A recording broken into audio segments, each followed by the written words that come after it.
Sean bienvenidos una vez más a este su espacio expositivo con Tulio Reyes Miranda, haciendo entrega del comentario de la Parshat de la semana que lleva por título la Parshat Balak.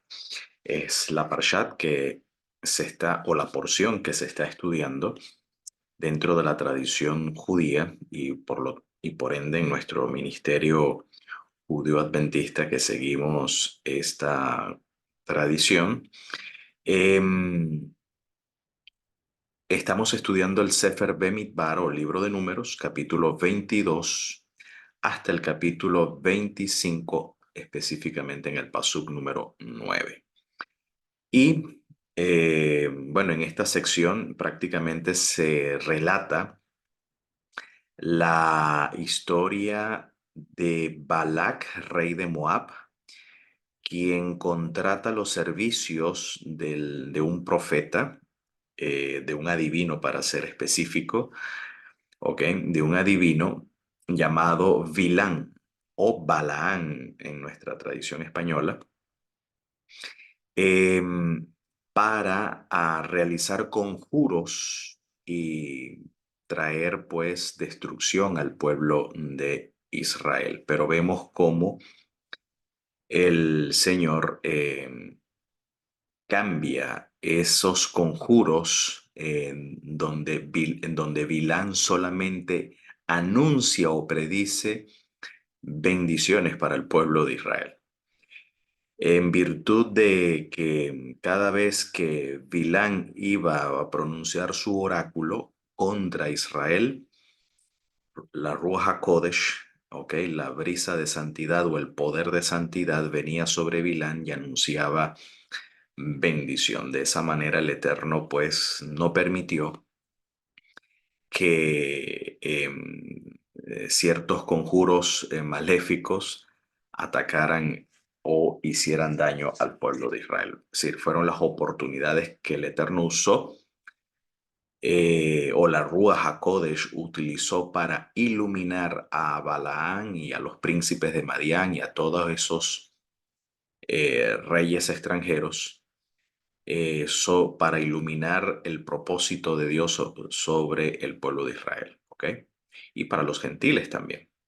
De esa manera el Eterno intentaba alcanzarlos a ellos, pero pues endureciendo sus corazones ante tal manifestación del Eterno.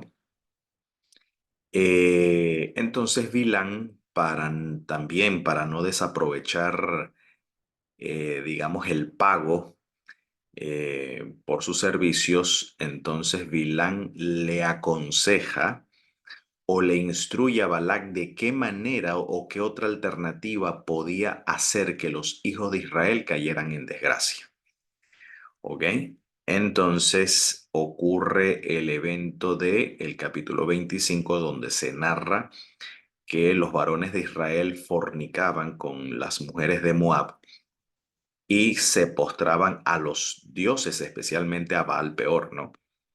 Y esto desató pues la desgracia para el pueblo de Israel. Así que bueno, iniciamos este comentario. Ese es un repaso allí encapsulado.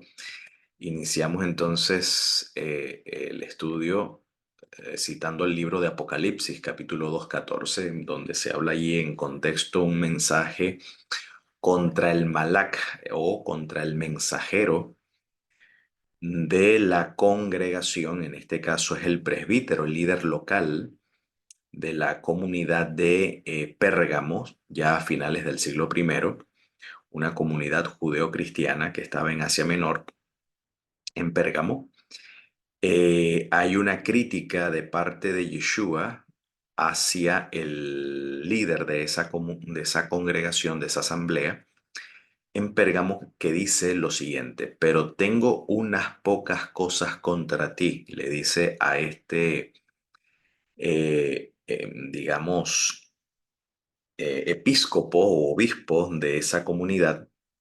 Dice que tienes allí a los que retienen la doctrina de Balaán, la doctrina de Balaán, que enseñaba a Balac, noten, a poner tropiezo, escándalo ante los hijos de Israel, es decir, a comer de cosa sacrificada a los ídolos. Dice el apóstol Pablo que quien sacrifica a los ídolos, a los demonios sacrifica. ¿Ok? A comer cosa sacrificada a los ídolos, entre paréntesis, ¿ok? O entre comillas, demonios, y a cometer fornicación. ¿Ok? Entonces, ¿qué es esa doctrina de Balaam? ¿Cuál es esa doctrina? Bueno, dice que enseña a Balac a poner tropiezo a los hijos de Israel. Bueno, vamos a entonces a la Torá. Vamos a ir a la Torá a ver cuál es esta doctrina de Balaam. Ahora, uno lee así la Torá y no vemos esta doctrina expuesta en la Torá, muy expuesta, digamos, donde podamos identificar dónde es que Balaam o Bilam le enseña a Balac sobre estas cosas. Sin embargo, en el capítulo 25, 1 al 3, dice lo siguiente, que moraba Israel en Sittim. Dice, y el pueblo, es decir, a las fronteras de Moab. Ya Israel estaba llegando a las fronteras de Moab, a punto de entrar a la tierra prometida, ¿no? Ya esto era prácticamente ya al finalizar los 40 años de travesía en el desierto. Así que Israel moraba en Sitín, en fronteras hacia Moab y en fronteras de la tierra de Israel. Dice, y el pueblo empezó a fornicar con las hijas de Moab. Esto es un hebraísmo, hijas de Moab quiere decir las mujeres de Moab, las cuales invitaban al pueblo, es decir, las mujeres de Moab invitaban a los israelitas a los sacrificios de sus dioses. ¿Y qué hizo el pueblo? En este caso, pueblo, entiéndase los varones de Israel, ¿ok? Los hombres, los varones. Y el pueblo comió, ¿ok? Comió de esos sacrificios y se inclinó, se postró, literalmente la palabra, se postró en calidad de culto, ¿ok? Se postró a sus dioses, a sus divinidades. Así acudió el pueblo a Baal Peor, ¿ok? A Baal. Baal, el culto de Baal era un culto donde la lujuria, la lascivia y la orgía era prácticamente el ritual o el ceremonial de adoración a esta deidad, en este caso. Y el furor del Eterno, el furor de Hashem, se encendió contra Israel. Fíjense, no pudo la brujería ni los conjuros mágicos de Bilán no pudieron contra Israel, pero pudo, en este caso, el pecado, en este caso, la transgresión a la Torah, traer desgracia a Israel. Ahora, donde se puede inferir lo que dice Apocalipsis, esto que dice Apocalipsis, la doctrina de Bilam, esta doctrina lo sabemos es por tradición oral, no por el texto escrito bíblico. El texto escrito bíblico no expone de manera específica o detallada en qué consiste esta doctrina de Bilam, solamente que enseñaba a Balac a poner tropiezo a los hijos de Israel, es decir, a comer cosas sacrificadas a los ídolos y a cometer fornicación. Quiere decir que lo que ocurrió aquí fue una estrategia de Balac, ¿ok? Que le fue enseñada por el profeta Bilam o el adivino Bilam, como más adelante la Torah le va a llamar así a Bilam, le va a llamar el adivino. ¿Ok? Bueno, de hecho, adivino en griego se dice profetés. ¿Ok? Así se le dice adivino en griego o es la palabra técnica en griego para un adivino, profetés. ¿Ok? Entonces, quiere decir que todo esto que ocurrió aquí sucede por consejo de Bilam donde Balac pone esta estrategia, ¿ok? Y Israel cae en esta, lamentablemente cae ante esta estrategia. Pero ¿dónde vemos específicamente que Bilán le da esta enseñanza a Balac? Pues en la Torah no está, no lo tenemos. Se infiere, según la tradición judía, se infiere de este pasaje de Números 24:14 cuando dice, He aquí yo me voy ahora a mi pueblo, pues Bilán no era hebreo, no era de Israel, ¿ok? Se iba a su pueblo, ¿ok?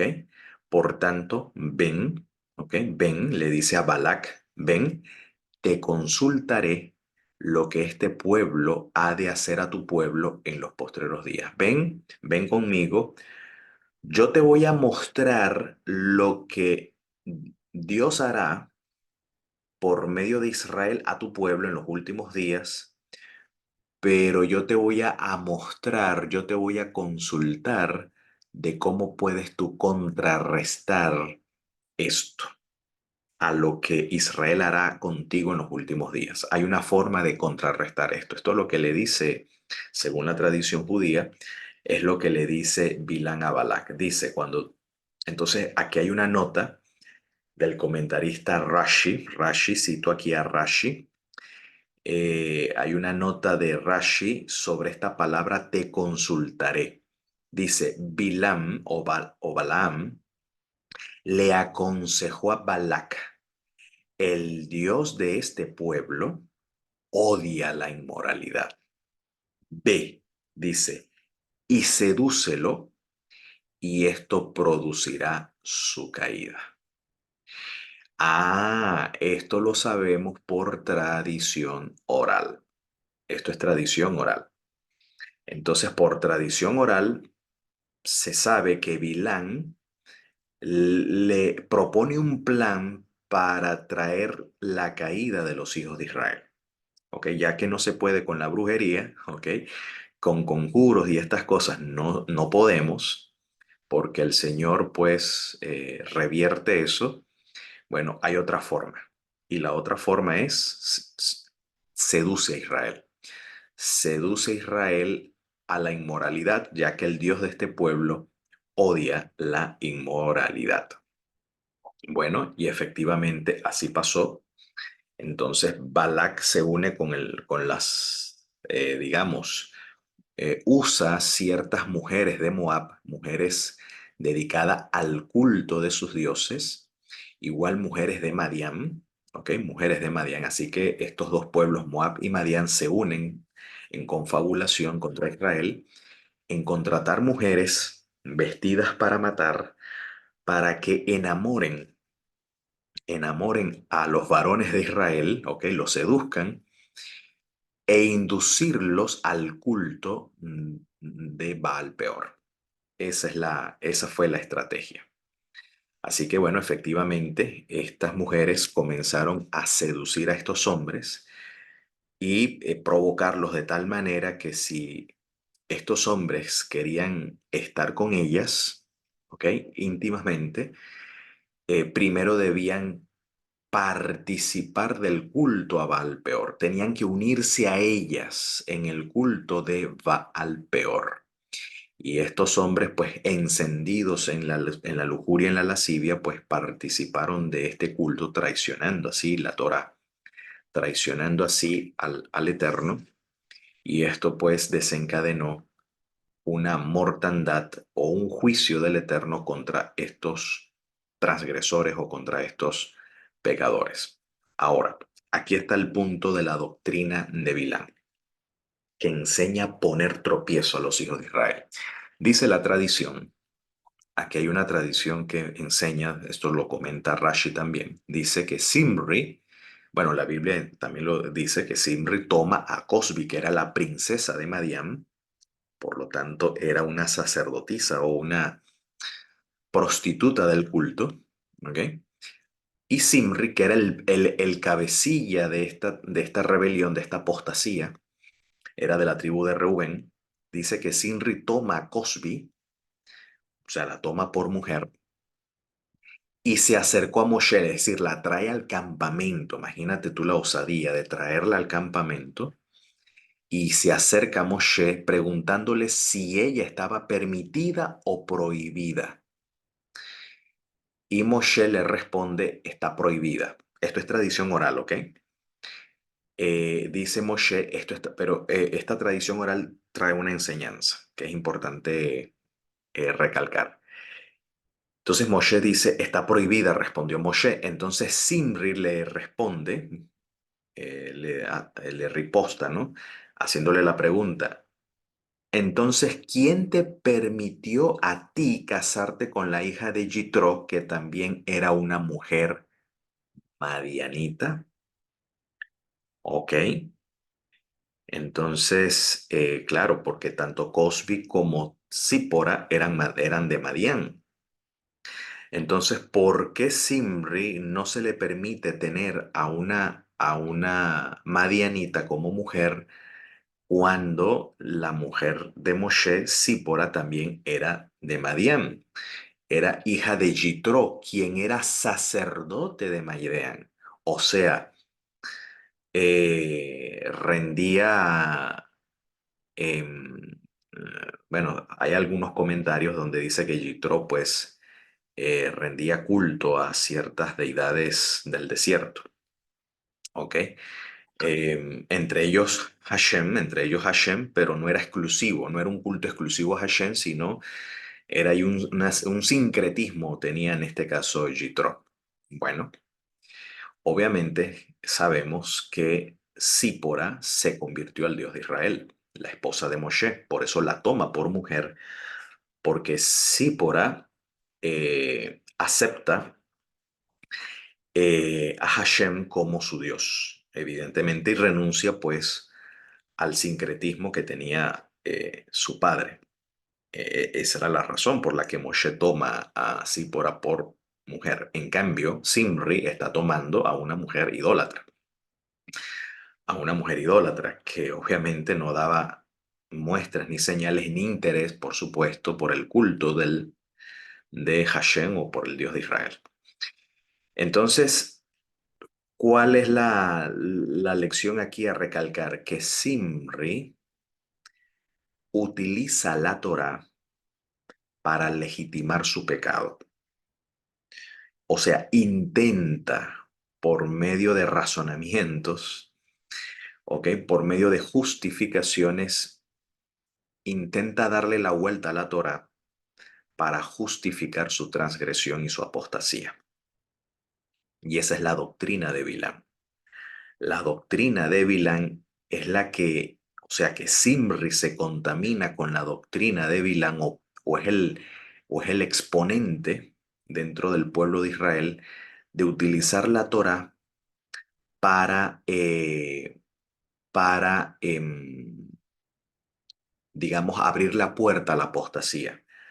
Como dice el apóstol Pablo, que la Torá, la verdad, es útil o es buena si se usa legítimamente.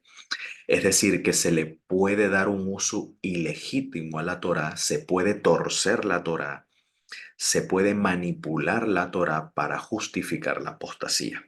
Esa es la doctrina de Bilam. Y esa es la advertencia que Apocalipsis hace porque al parecer el líder de Pérgamo estaba cediendo a esta doctrina de los nicolaítas que tenían esta doctrina de Bilam que enseña a poner tropiezo a los hijos de Israel, ¿ok? Es decir, a justificar la apostasía, ¿ok? Utilizando una mala hermenéutica, en este caso de la Torah, ¿ok? Peligroso eso, peligroso eso. Y aquí quiero entonces aclarar el concepto de fornicación cuando dice que el pueblo empezó a fornicar con las hijas de Moab.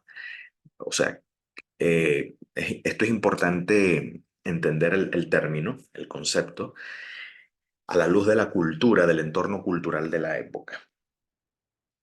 La palabra porneia, que aparece en griego en el Nuevo Testamento y especialmente también en la Septuaginta, cuando se utiliza la palabra porneia que traduce del hebreo senut, senut tiene que ver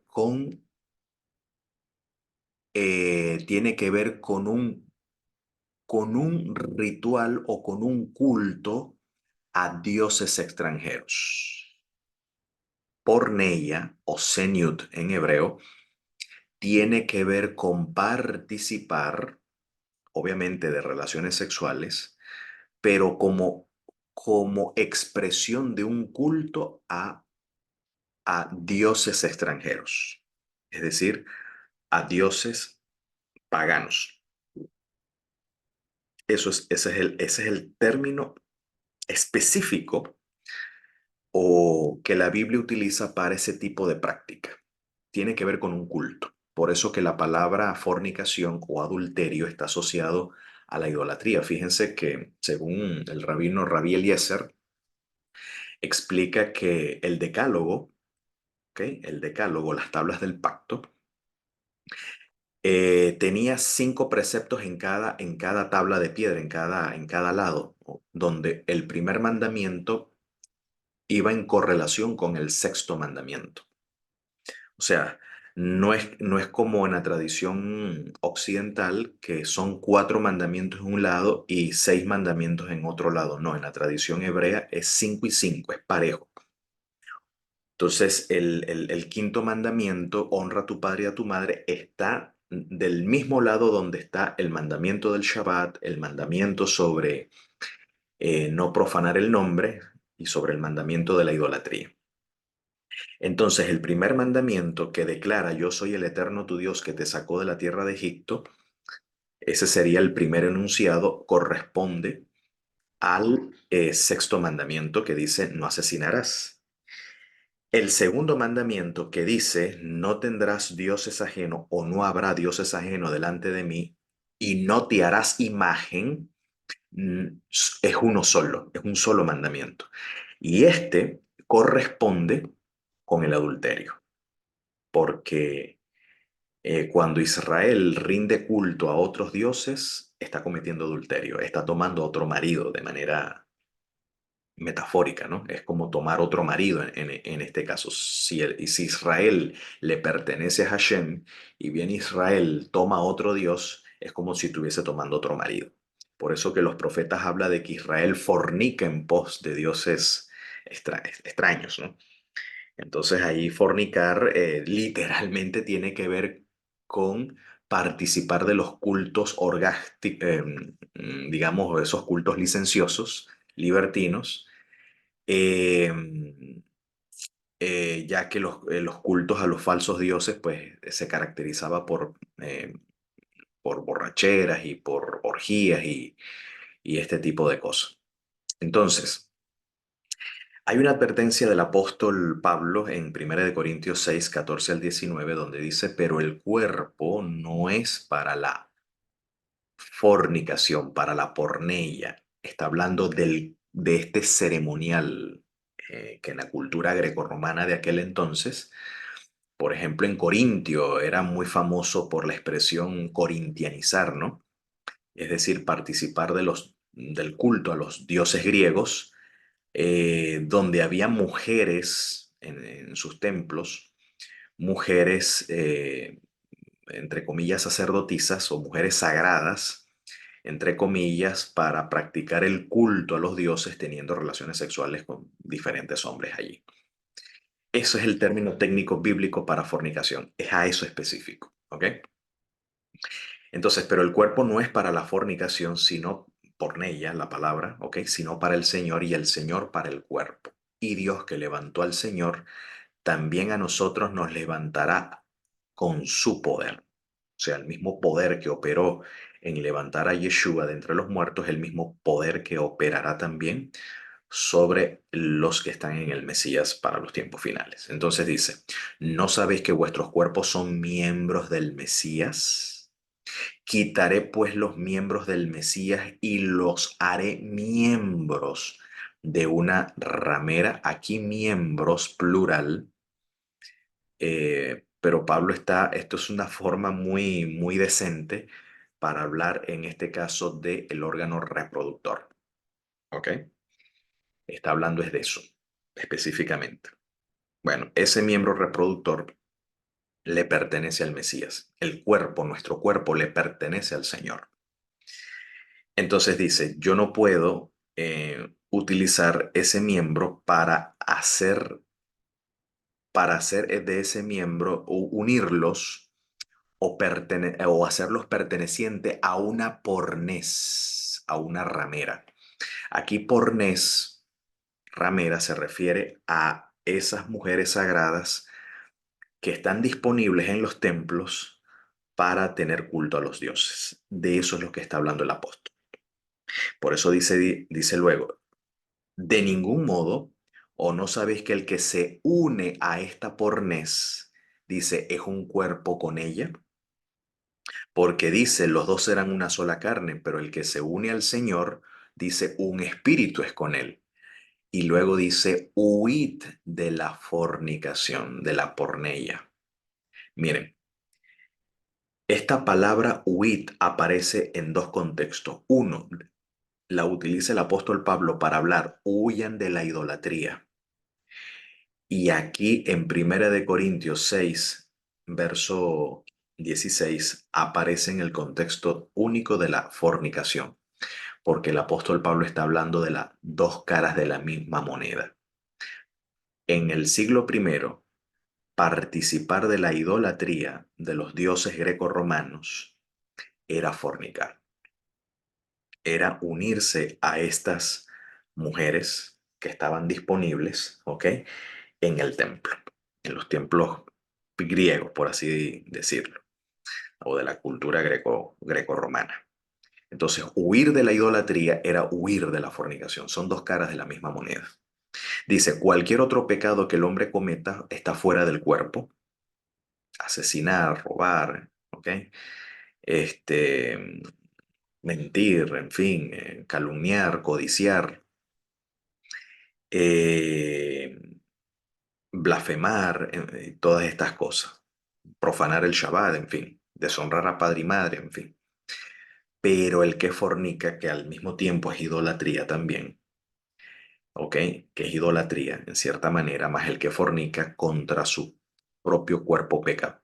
¿Por qué? Dice, o ignoran que vuestro cuerpo es templo de la Ruach HaKodesh, el cual está en vosotros, el cual tenéis de parte de Dios, ¿ok? Y que no sois vuestros, es decir, y que estos cuerpos no son suyos, porque habéis sido comprados por precio. Glorificad pues a Dios en vuestro cuerpo y en vuestro espíritu, los cuales son de Dios. Entonces, cuando el Señor habla aquí, o el apóstol habla de que el cuerpo es templo del Espíritu Santo, lo dicen en relación a la fornicación.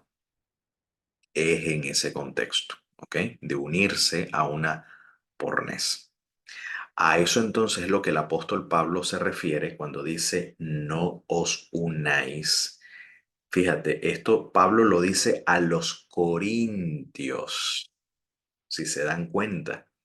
Este epístola, este mensaje es a los corintios, donde precisamente el centro el centro de este tipo de práctica era precisamente Corintio, como acabo de mencionar, que había un dicho famoso, vamos a corintianizar, es decir, participar del culto a los dioses de la ciudad de Corintio era precisamente unirse a estas mujeres, a estas, a estas pornés, por así decirlo. Y justamente a ese contexto de Corintios es lo cuando Pablo dice, no unáis en yugo desigual con los infieles, es unirse a estas mujeres. ¿Ok? Está hablando de estas mujeres. Dice, porque qué compañerismo tiene la justicia con la injusticia, qué comunión la luz con las tinieblas, qué concordia hay entre el Mesías con Belial, otro término para referirse al Satán, ¿ok? O qué parte el fiel con el infiel, porque nota, mira aquí el contraste, y qué acuerdo hay entre el templo de Dios y los ídolos.